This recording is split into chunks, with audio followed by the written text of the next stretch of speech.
banjir seperti itu, angin ribut seperti itu. Ini artinya alam mulai marah kepada manusia karena manusia mulai.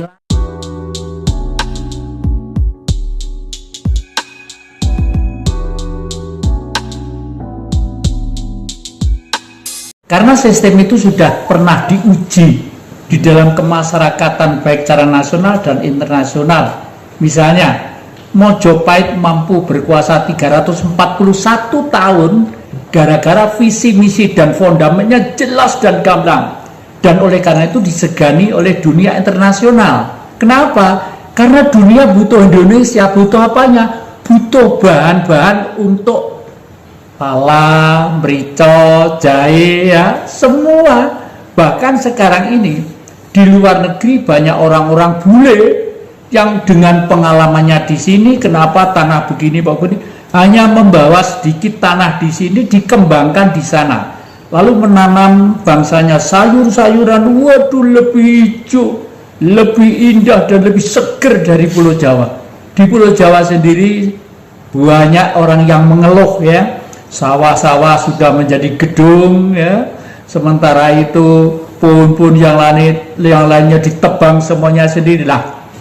Bung Karno jauh-jauh sudah memberi peringatan kepada bangsa ini, tapi ya karena memang seorang tokoh itu ya selalu memikul beban konsekuensi dari pemikirannya.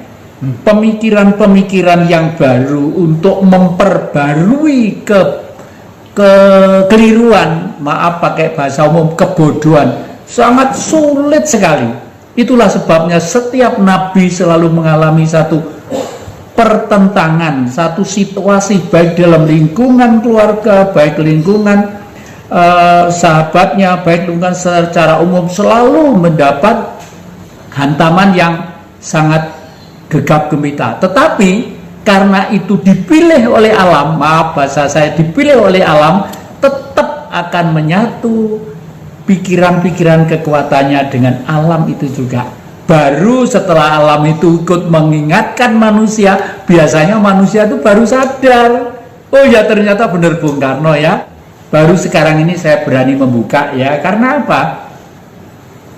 Ya karena negeri ini masih belum menghargai jasa yang baik, masih negeri ini masih dipimpin oleh otak-otak yang mencari duit saja, ya.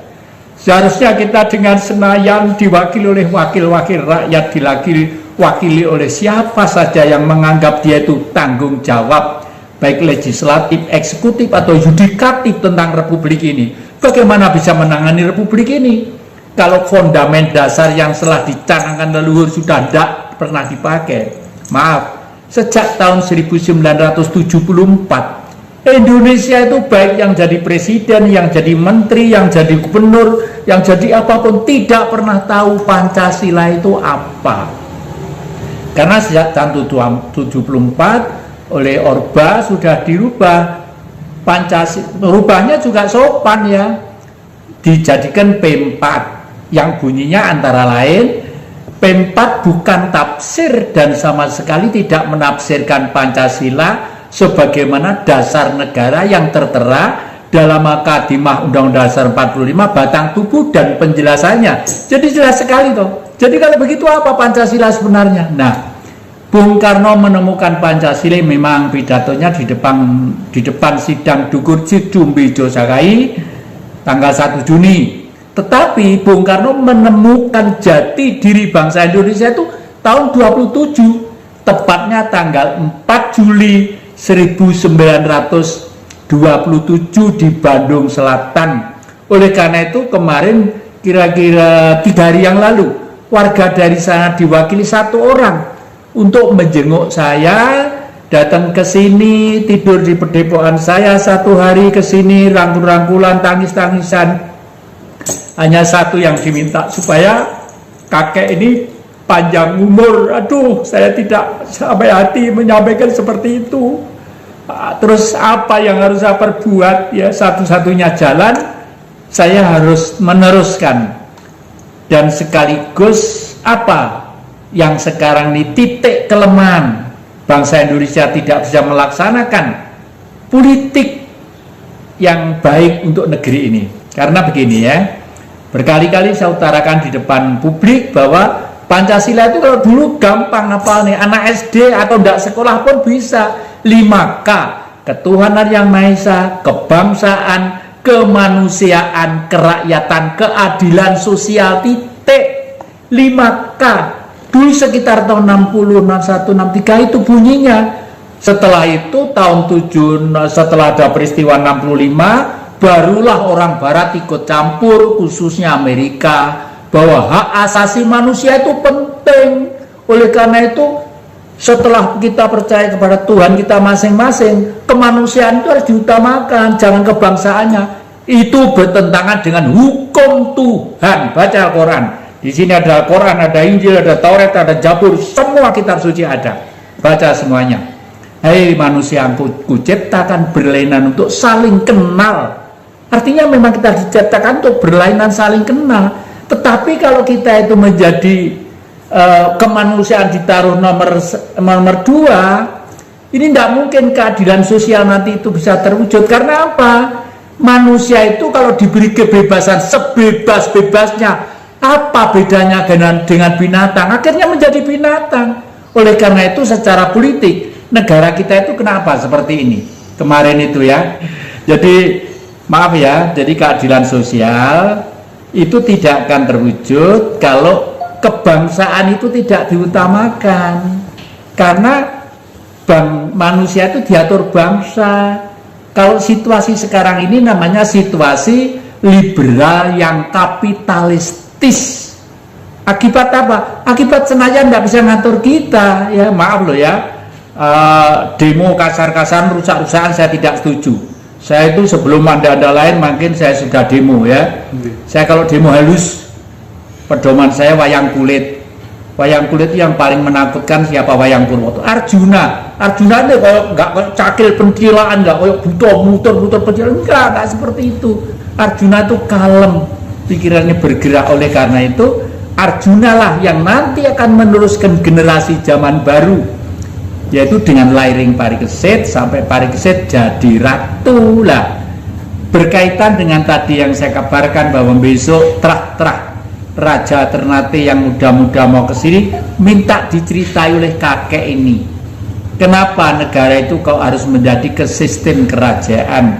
Ratu bukan kerajaan ala barat loh ya, ratu. Rat itu dunia itu urip.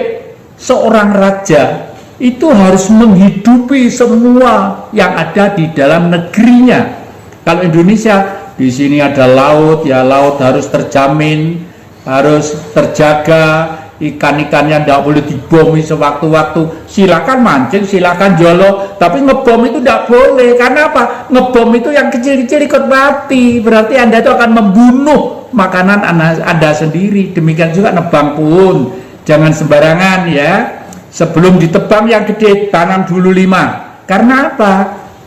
Pohon yang gede itu umurnya mungkin 60, 70 atau 100 tahun. Tapi kalau ditebang sekali, tidak menanam lagi, ya sudah longsor, banjir di mana-mana. Kemarin di Bekasi banjir seperti itu, angin ribut seperti itu. Ini artinya alam mulai marah kepada manusia karena manusia mulai lalai untuk menghormati alam sebagai Allah yang terwujud. Alam sebagai Allah yang terwujud. Mohon maaf ya, mohon maaf, mungkin para ahli kitab tidak pernah ngomong seperti saya. Anggap saya salah, tidak apa-apa. Pokoknya saya pengen anak cucu saya tidak bodoh, anak cucu harus pinter, gagah seperti Bung Karno. Harus seperti itu ya. Sementara itu apa yang belum Mas? Yang saya konfirmasi lagi, berarti ketika panjenengan menyaksikan jasad beliau itu memang benar-benar tidak ada, sesuai dengan yang menjadi bahan diskusi, banyak orang juga mengatakan hal yang sama, bahwa memang jasad beliau katanya nggak ada, berarti itu termasuk bagian dari moksa ya?